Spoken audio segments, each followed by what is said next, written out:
नमस्कार, फाइटर समाचार में आपका स्वागत है। पेश आज 22 अगस्त सोमवार शाम 4 बजे राजस्थान की खास खबरें।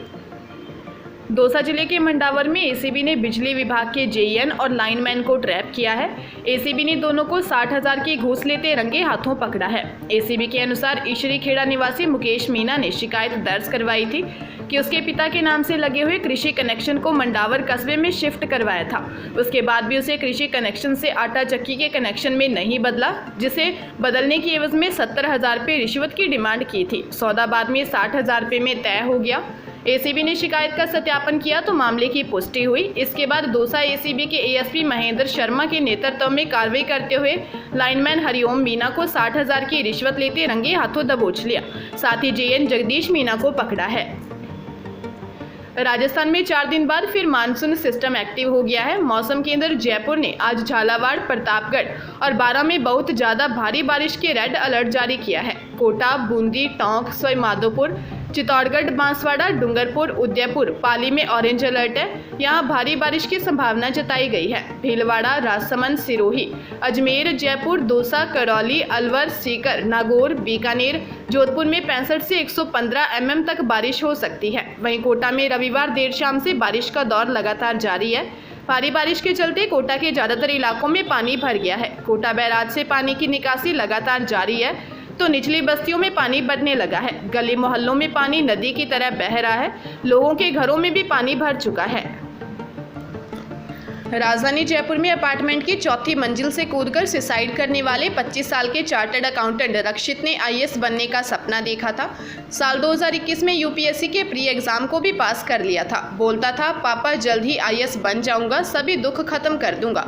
यह कहना है जयपुर के मुहाना इलाके में सुसाइड करने वाले रक्षित के पिता रमाकांत का। पिता बोले, मेरे बेटे को मार दिया, उसने सुसाइड नहीं किया। रमाकांत ने बताया कि वह पत्नी अंजू और 25 वर्षीय बेटे रक्षित व 22 वर्षीय आर्यन के साथ वैशाली नगर में रहते थे। साल 2007 से भीम सिंह से 32 लाख रुपए का कर्जा लिया। ब्याज पर लिए रुपए के बदले ब्लैंक चेक और स्टाम्प दिए थे। 5% के हिसाब से ब्याज और 20 लाख रुपए कैश चुका दिए। कोरोना काल में बाकी का पैसा नहीं चुका पाया। बाद में भीम सिंह ने 87 लाख रुपए का चेक भरकर बैंक में लगा दिया। चेक बाउंस हुआ तो सितंबर 2021 में बेटे रक्षित और उसे चित्रकूट थाना पुलिस ने गिरफ्तार कर जेल भेज दिया। जेल से बाहर आने पर दबाव बनाने के लिए वाइफ को अरेस्ट करने के लिए पुलिस टीम भेजने लगे। बेटा इन्हीं सबसे परेशान हो गया था। ऐसा ही प्रेमचंद ने बताया कि मृतक रक्षित के पास सुसाइड नोट मिला है। आत्महत्या के लिए 2-3 लोगों को जिम्मेदार बताया है, जिसके आधार पर जांच की जा रही है। राजस्थान की 15वीं विधानसभा के 7वें सत्र की बैठक 19 सितंबर से फिर शुरू होगी। संसदीय कार्य विभाग के अनुरोध पर विधानसभा सचिवालय ने सत्र की बैठक बुलाने का नोटिफिकेशन जारी कर दिया है। 28 मार्च की शाम बजट सत्र की बैठक अनिश्चित काल के लिए स्थगित हुई थी। इधर भाजपा ने राज्यपाल की सत्र बुलाने के अधिकार को सरकार ने अपने पास रखने के आरोप लगाए हैं। भाजपा ने कहा है कि राज्य सरकार ने राज्यपाल के अधिकार अपने पास रखने का ट्रेंड बना लिया है। यह लोकतांत्रिक व्यवस्था का हनन है। जब से राज्य सरकार पर राजनीतिक संकट आया है, तब से वह डरी हुई है। राज्यपाल के सत्र बुलाने के अधिकार को सरकार ने अपने पास रख लिया है। वह जब चाहे तब खुद सत्र बुलाने की पावर अपने पास रखना चाहती है। हम इसका विरोध करते हैं और राज्यपाल को सारे हालात की जानकारी देंगे। पंजाब में लॉ अफसरों की नियुक्ति में सरकार ने रिजर्वेशन लागू कर दिया है। सीएम भगवंत मान ने कहा कि एडवोकेट जनरल के ऑफिस में लॉ अफसर के 58 पद एससी भाईचारे के लिए रिजर्व रखे गए हैं, जिन पर भर्ती प्रक्रिया शुरू कर दी गई है। मान ने कहा कि पंजाब ऐसा पहला राज्य है जिसने वकीलों को रिजर्वेशन दिया है। सीएम भगवंत मान ने कहा कि जब मैंने सीएम के तौर पर शपथ ली तो अफसरों को पूछा कि एडवोकेट जनरल के ऑफिस में लॉ अफसरों के लिए रिजर्वेशन है।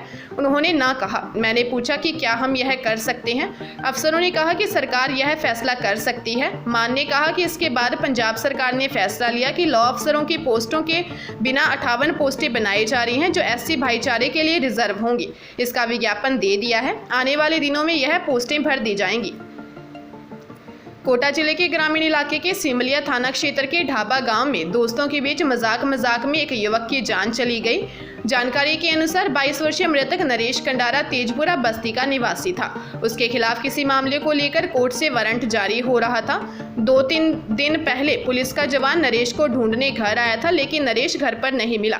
रात 10 बजे करीब नरेश अपने दोस्तों के साथ बाबा रक्त्या भैरवजी मंदिर परिसर में पार्टी में मौजूद था। केक काटने के दौरान किसी दोस्त ने मजाक में कह दिया कि यहाँ पुलिस आने वाली है। यह सुनकर नरेश डर गया और दौड़कर धर्मशाला की छत पर जाकर वहां से नीचे कूद रहा था और वो 11 kV बिजली के तार के चपेट में आ गया और गंभीर झुलसने पर उसकी मौत हो गई। मृतक के चाचा महावीर कंडारा की रिपोर्ट पर मर्ग दर्ज कर अनुसंधान शुरू कर दिया है। पाली जिले के कुलथाना गांव के निकट खेत में बने कुएं में महिला का शव मिलने के बाद पुलिस मौके पर पहुंची। रक्षाबंधन पर ससुराल से पीहर आई एक 20 साल की युवती ने भाई को राखी बांधने के बाद कुएं में कूदकर जान दे दी।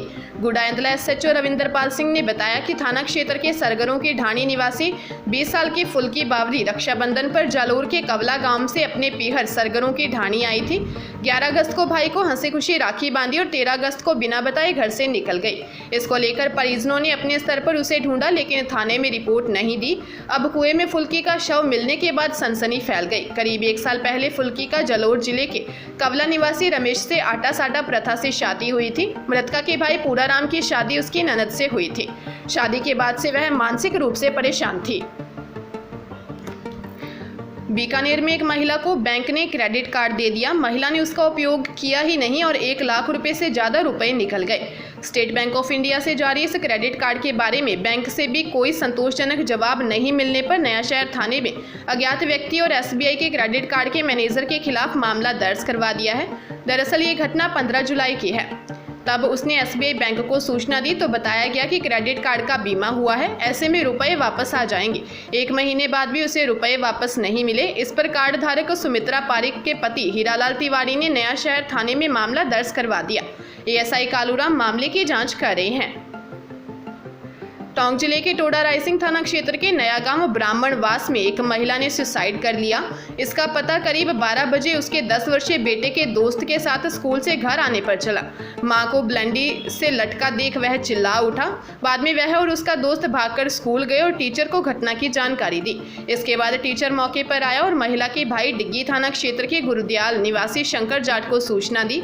टोडा रायसिंह थाना प्रभारी दतार सिंह ने बताया कि 27 वर्षीय मृतका समोद्रा देवी की शादी करीब 15 साल पहले हुई थी। उसका पति गांधी धाम में ड्राइविंग करता है। मृतका के भाई शंकर लाल ने बताया कि समोद्रा मानसिक रूप से कमजोर थी।